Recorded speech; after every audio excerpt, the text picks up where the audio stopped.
మంచిగా తురిమేసుకొని పెట్టుకోండి. తురిమేసిన తర్వాత తినాలని టెంప్టింగ్గా ఉంటే తినద్దు, కర్రీకి తక్కువైపోయింది. నెక్స్ట్ ఉల్లిపాయలు పచ్చిమిరపకాయలు కట్ చేసుకొని పెట్టుకోవాలి.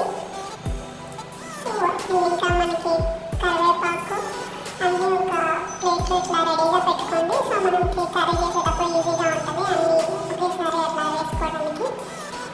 అన్నీ రెడీ చేసి పెట్టుకున్నాక స్టవ్ వెలిగించుకోండి. నాలుగు మాట్లాడుకోవద్దు, వెలిగించేసి పాన్ పెట్టేసుకోండి.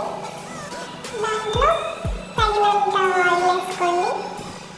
సో కేర్ఫుల్, ఆయిల్ ఎక్కువగా ఉన్నా కూడా మంచిగా ఉండదు, ఆయిల్ ఆయిల్గా ఉంటుంది. సో మనకి చూసుకొని సరిపడా ఎంత అయితే సఫిషియెంట్ ఉంటుందో అంత వేసుకోండి.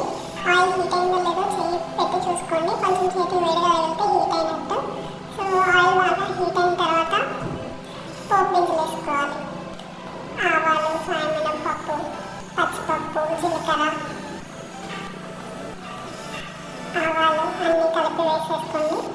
అండ్ అవి కొంచెం వేగిన తర్వాత కరివేపాకు లీవ్స్ వేసుకోవాలి.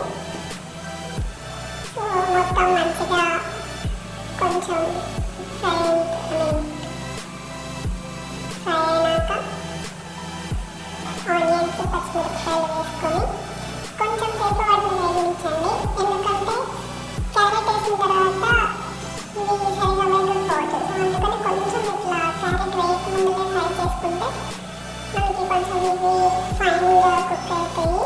అండ్ నెక్స్ట్ క్యారెట్ ఫ్రైతో ఈక్వల్గా ఉడికిపోతాయి అన్నమాట. సో అట్లా కొంచెం లో ఫ్లేమ్లోనూ పెట్టుకొని లైట్గా ఫ్రై చేసుకోండి. సో మరీ ఎక్కువ ఫ్రై చేసుకుంటే క్యారెట్ ఉడికే లోపల ఇవి మాడిపోతాయి, చాలా ఎక్కువ ఫ్రై అయిపోతాయి. సో అట్లా కూడా బాగోదు. సో లైట్గా చూసుకొని ఫ్రై చేసుకోవాలి. తర్వాత ఇప్పుడు మనం క్యారెట్ని తీసుకొచ్చి వేసేసుకొని మొత్తం బాగా మిక్స్ చేయండి అందులో. సో ఆయిల్ అంతా క్యారెట్కి పట్టేలాగా మొత్తం పోపు దినుసులు ఇవన్నీ మంచిగా మిక్స్ అయ్యేలాగా చేసుకోండి. సో దట్ మనకి అడుగంటకుండా ఉంటుంది